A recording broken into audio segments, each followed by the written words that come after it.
thanks for tuning in. I hope you're all doing well wherever you are and whatever you're up to. I'm really excited this week to bring you week 1 of this year's summer little wardrobe series that we're going to do.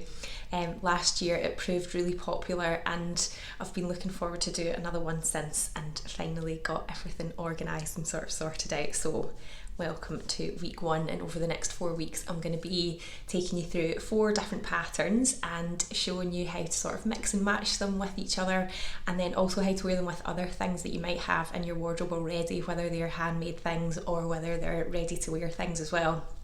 So the kind of theme for this year is 1 pattern 4 ways, and yeah, all of the garments are separate so that you can mix and match really well. And hopefully I want to show you how versatile patterns can be, and when you make them up in different versions or different fabrics, how different they can look, because I know myself that sometimes when you see a version of a pattern that you hadn't really thought about before, you suddenly think, oh, actually I really like that. And so I hope it inspires you to give it a go. So the first pattern that I have chosen is the Truebias Ogden Cami, and that's what I'm wearing just now.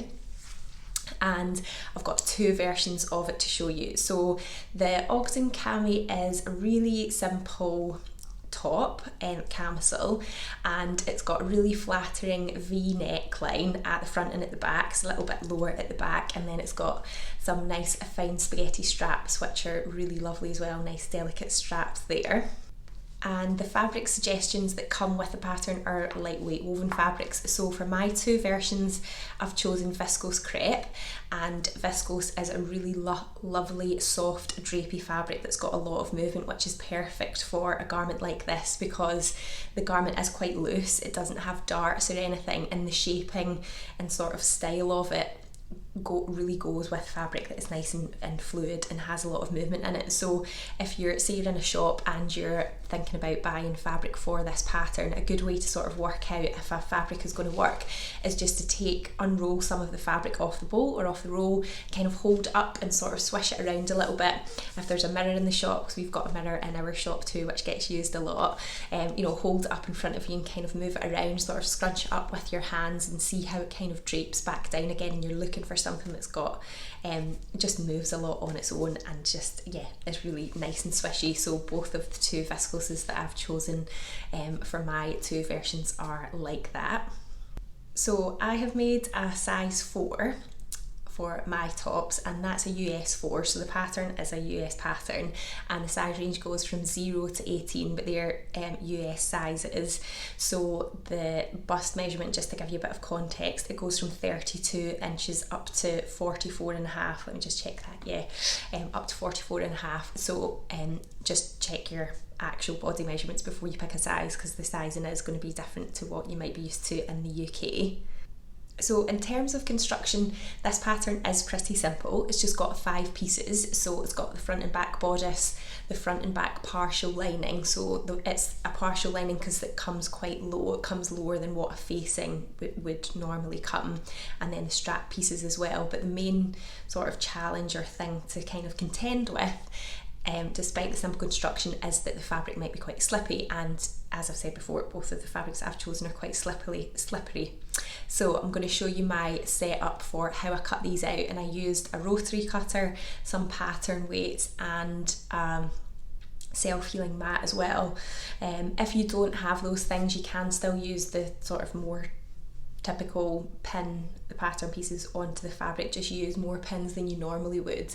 And then the other thing that I would recommend, which I have done in my little rotary cutter setup, is also pin the selvage as well. So when I created the fold in the fabric, I measured from the selvage out to the fold to make sure that it was the same distance all the way up, and then I actually pinned it in place as well, just because the fabric can move around so much.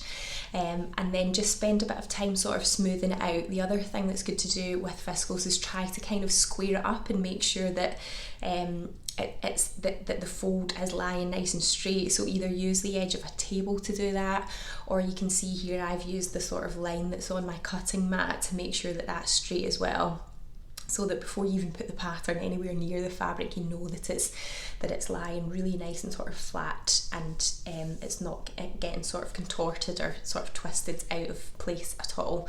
And then if you are using the pattern weights and rotary cutter, and just put the pattern piece on, make sure that the fold, make sure you sort of squish it down, make sure that the fold of the fabric is right on the edge of the pattern, and then just put the pattern weights on top. And then once you've got that in place, then just zip around it with the rotary cutter. Obviously be careful, rotary cutters are really sharp, and it's best if you can always try to sort of move the blade away from you, so you're never like angling the blade back towards you in case you sort of slip and then it ends up going into your other hand or your tummy or something. So yeah, just a bit of safety advice there, just use your common sense. You shouldn't need to press too hard with the rotary cutter, and then the self-healing mat is obviously going to protect your surface as well. So yeah, it's quite quick and easy to sort of do that, and you know that the fabric's not going to shift around too much. So the other thing that we have done, as we've done in past series as well, is put a little kit together which has got the fabric and all the things that you need to make this pattern. So unfortunately the Ogden Cami pattern is actually out of print at the moment. We're expecting it again, back in again maybe in the next 2 to 3 weeks. So what we've done instead is you've got a little voucher which is going to be in with the kit that you buy, and it will give you 20% off the PDF pattern and also the printed pattern from the Truebias website. So if you want to buy it direct from them, they're obviously in the US, so then if you're in the UK and you're buying the printed pattern, then just bear that in mind. And then we'll also put in a discount code to buy the printed pattern from us as well once it comes back into stock. So in your little kit with the fabric and the thread and the form and tape interfacing, we've put some of that in there as well. There'll be a little voucher with the details of that so that you can get the pattern. It's only, I think it's a 15-page PDF one, so it's quite quick to just sort of print at home. It was the PDF pattern that I worked with when I made mine. So in the comments of this video on YouTube, I shall link to the blog post. It's then got the link to the kits that we've made up and the fabrics and all of that sort of stuff as well. And I'm going to be telling you how to use the forming tape interfacing in this video, along with some other tips for doing the hem as well, and turning out the straps with the loop turner. So to use the forming tape interfacing, which basically you can use it to sort of replace the step of stay stitching, because stay stitching on really lightweight fabrics can be a little bit tricky, just because the fabric can sometimes sort of get eaten up into the machine a little bit, and because the viscose does just move around so much, even as you're stitching the stay stitching, it can sort of like move the fabric out of position a little bit. So this stuff here is from Prim, and it's basically woven iron-on interfacing that is cut on the bias, so it's really pliable and it's easy to sort of manoeuvre it around curves and things that aren't straight lines basically on your patterns, like the armholes and the neckline. And running throughout it is this stay stitch, which gives it some stability. So you just iron this onto the wrong side of your fabric around the neckline and the armholes, and that sort of replaces the stay stitching step in the instructions. So it's really simple to put on. Because the interfacing is very lightweight, don't have your iron too hot. It's probably better to err on the cooler side, and then if it's not quite sticking or the glue's not starting to get activated and stick to the fabric, just turn the heat up a little bit. But the other thing that you can do to make sure that before you iron that on, that the fabric is in the right position, is just lay your fabric onto your ironing board and get your pattern piece over again, and just make sure that the fabric is sort of orientated in the same shape as the pattern, because the fabric can literally just move around so much. So if you get it into the same position as your pattern piece before you put the interfacing on, then you'll know that it's going to fix it in the right way that it should be. And then just simply iron it on. So when I came down to do the V, I just sort of stopped when I got to the V and then did the other side, so they kind of overlapped a little bit, rather than sort of take one continuous piece round the V. Obviously you can do that if it's a curved neckline. With a V it's a bit too much of a sharp turn. So that's how to use the form and tape interface, and it's really good. I really love it, especially for viscose or lightweight fabrics like this. And then to use the loop turner, which I used for the straps, so these aren't included in the kits that I was mentioning before, but we do sell them separately on the website if you fancy giving one a go.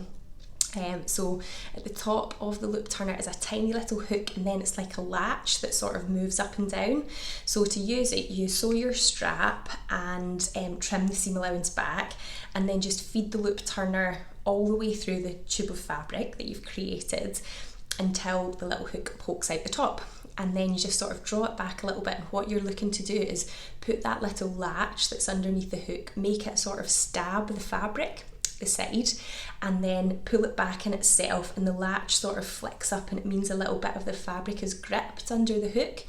And then you can just really gently ease the fabric back on itself because you're turning it through, and then just slide it all the way through. And both these fabrics slip quite well, so once you get it going, it's actually quite easy to sort of pull it through. And then you want to just iron it flat afterwards with the seam allowance towards the side. So I find that a really nice, quick and easy way to do it. You can make straps thinner than these ones with a loop turner. You just sew a little bit closer to the fold in the fabric, and then trim the seam allowance down again, and you can get really fine straps. But I think these ones look right for this style of top, and it means they sort of sit a little bit flatter as well. So yeah, that's how to use the loop turner. So in terms of hemming, I used 2 different techniques to hem each one. So with the plain navy Atelier Brunette viscose, I did a hand sewn rolled hem, and then for the forest crepe patterned one, I did a really narrow machined hem on the sewing machine.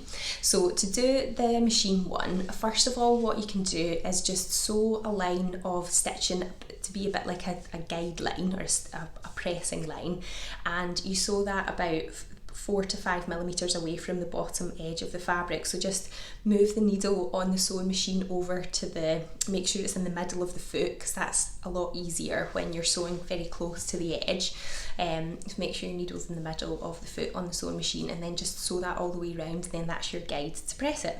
So just press it back towards the back of the fabric, the wrong side of the fabric, and just make sure that you can see that line of stitching on the little bit that you press back, and then just fold it over again and press it again, and you get this really nice narrow little turn, and all the raw edges are concealed. And then just top stitch it using your sewing machine, and make sure that the front of the garment is facing you, because then if there's just slight inconsistencies in where you've pressed it, it just means it will still look even from the front, which is really nice. That's the machine one. And then in terms of the hand rolled one, what I usually do is sort of lay the garment over my lap, and I'll have the wrong side of the fabric facing up, and then I'll just work in a really short section at the time. So for this one, I'm not pressing it first, I'm just going to roll it as I'm sewing it.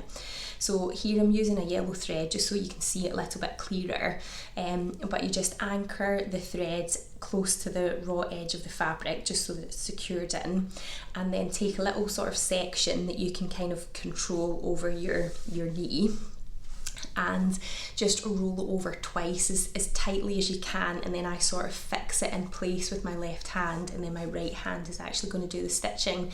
So what you're looking to do is take a really tiny catch stitch in the main fabric, so you're just literally catching a few fibres of the fabric, and then when you come back up and take a stitch in the rolled bit that you've rolled back. So you can take a bit of a longer stitch here because the stitch will be hidden anyway in the roll of fabric, and then when that comes out, then go back into the underneath section, take another few tiny little fibres of the fabric again, come back up, take a bigger stitch into the rolled part of the fabric again, and just repeat that all the way around. So it is a little bit more kind of fiddly and time consuming, and you have to just sort of get a little section rolled so that move it along like a little conveyor belt, and then roll the next bit, hold it in place with your hand, and then just go all the way around. I mean, it did take me a bit of time one evening to do that, but I think especially on a plain fabric, it just gives a really nice finish. On the patterned fabric, the stitching blends in a bit more because it's patterns,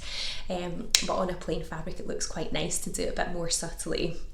And then from the front of the garment, it's almost just like tiny little dimples that you see, so it blends in really well. So that is the hand rolled hem there. So in terms of actually styling this top, for the first post I've decided just to show you me wearing it with jeans, because I'm sure that most people have got a pair of jeans in the wardrobe, whether you've made them yourself or whether they're just ready to wear ones. So I'm wearing it with some ginger Closet Case Patterns ginger jeans here, and I think it looks really nice just layered up with a cardigan, some sandals, a bit more of a casual look. Or if you just wear it on its own and put some heels on and a nice fancy necklace, then it looks a little bit more dressed up. So you can kind of dress it up or dress it down depending on what look you want to sort of go for or where you want to wear it. Claire, who used to work in the shop, also used this pattern to make part of the outfit for her bridesmaids dresses as well, which looked very nice. So yeah, the pattern is definitely very versatile, and hopefully I've given you a few pointers that will make it a bit less daunting to try it in a really slippery fabric like this.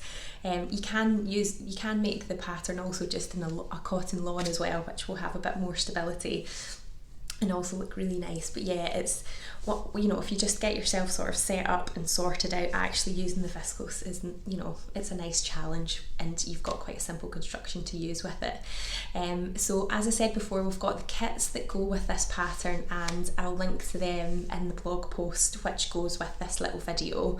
There is just limited stock of them, so if you're watching this sometime in the future, then apologies if they're sold out already. But thanks so much for watching, guys. Please of course ask me any questions if you've got them in the comments, and I shall be back next week with part 2. I'm really excited with the 2 versions of another pattern that I've got to show you. So have a good week, guys, and I'll see you soon. Bye.